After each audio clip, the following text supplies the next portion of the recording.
How's it going? This is Desertmaverick here.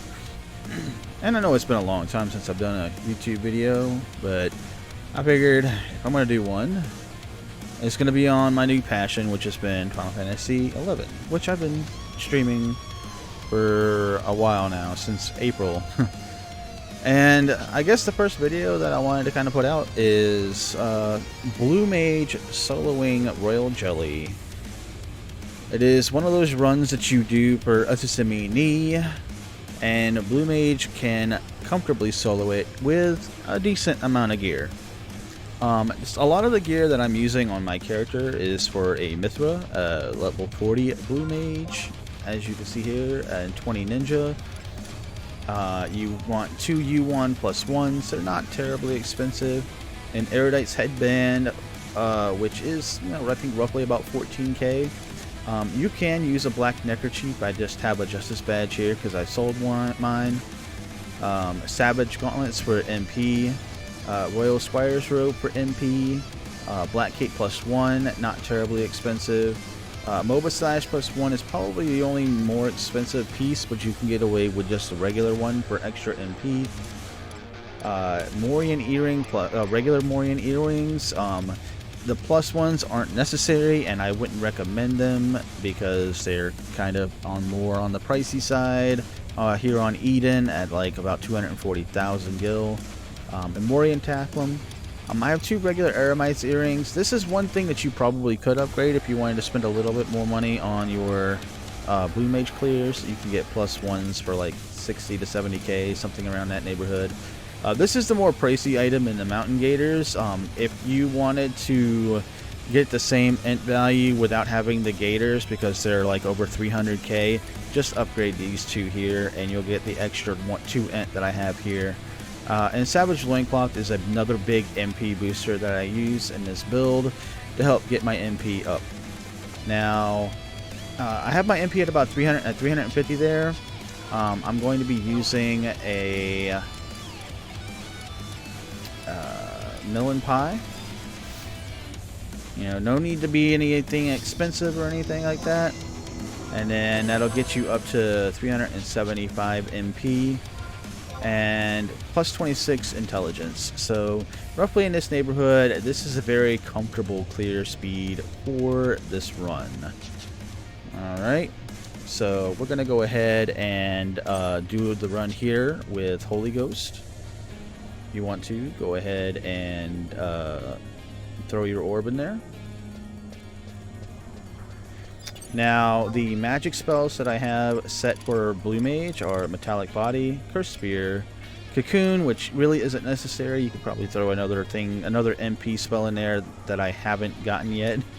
Featherstorm for like a really quick kill. And then I have the 3 important AoE spells in Blast Bomb, Bomb Toss, and Curse Spear.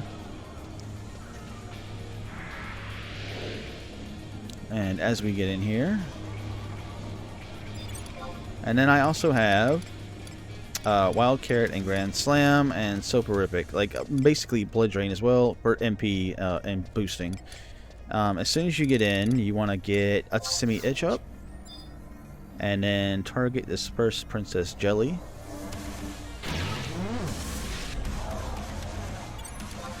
And quickly throw a spell on the first Jelly, that way they all stop casting.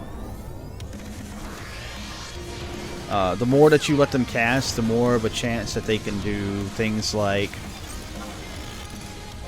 not Blink, but Stone Skin, which basically can absorb an entire AoE spell, which is bad. And the reason why you want to get Shadows up is because of that. Like, they can cast Shock and other stuff like that, and it makes it to where you can't rest your MP back. So it's always good to have Shadows up when you go to engage the first Jelly. Alright, cast Metallic Body on yourself, and then Utsumi Itch to get back up to 3 Shadows. And then you're going to rest until full MP, while the jellies start to make their way towards the center.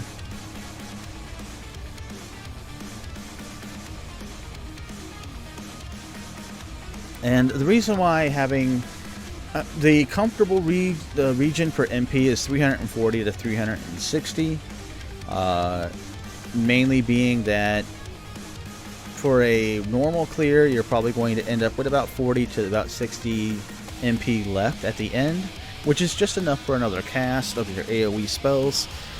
Now, if done right, you shouldn't have to worry about that extra cast.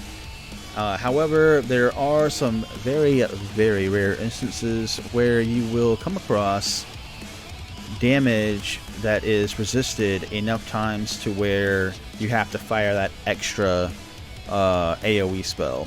Or there might be an instance where you might accidentally go in a little too early and like one of your spells doesn't hit one of the jellies. Now, as they're starting to get towards the center, you're going to be wanting to target the third jelly on the right there, that I have targeted there. And the main reason for that is that it allows you to hit all the enemies. Because that backside jelly right there is always way in the back. So if you target over here, you may not hit that one over there. Now, what you're going to do is you're going to wait for the jelly on the left side to start getting down that slope. And then when the bottom of it starts to disappear, you can head in.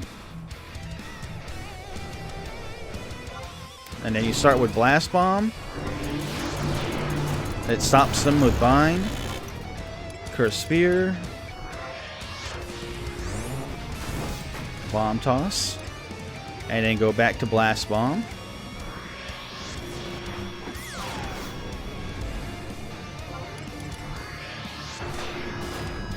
And then you just keep kind of circling the process. Blast Bomb will keep them locked in place, and then you can continue with Curse Spear, and then Blast Bomb again.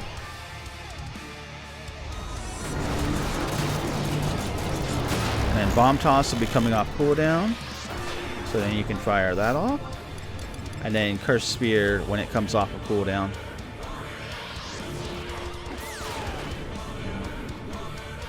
But we cleared, so there we go. We are going to exit so that we can go and do our own run. And then Holy can grab the chest when we exit. And that's the clear process. And you can see I comfortably have 111 MP. So we ended up doing that perfectly to where we didn't even need to do the another cast there. But we have plenty of MP in case anything else goes awry. There we go. And now Holy Ghost can grab his chest, open this chest up, and we can see if we get a knee. Nope, unfortunately we didn't. But that right there is how you clear Royal Jelly as a Blue Mage solo. I hope you found this video helpful, and I will catch you next time.